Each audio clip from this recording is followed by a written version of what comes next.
So hello বন্ধুরা, তো এখন 2:20 বাজে।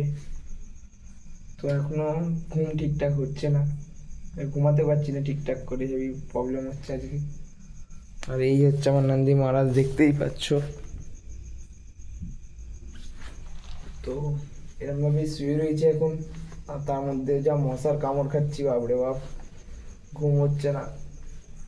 তো দেখা যাক, যা হোক করে ভোরটা হলে খুব ভালো হয়, তাতেই বেরোতে পারবো এখান থেকে।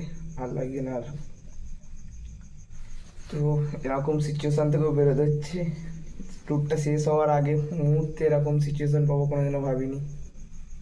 তো চলো, হ্যাঁ, গুড নাইট তো আর বলতে পারলাম না। তো গুড নাইট আমার হচ্ছেই না। চলো এরকম করে যাও করে ভোরটা হয়ে যাক, তারপর ভোরবেলা বেরোনো। চলো।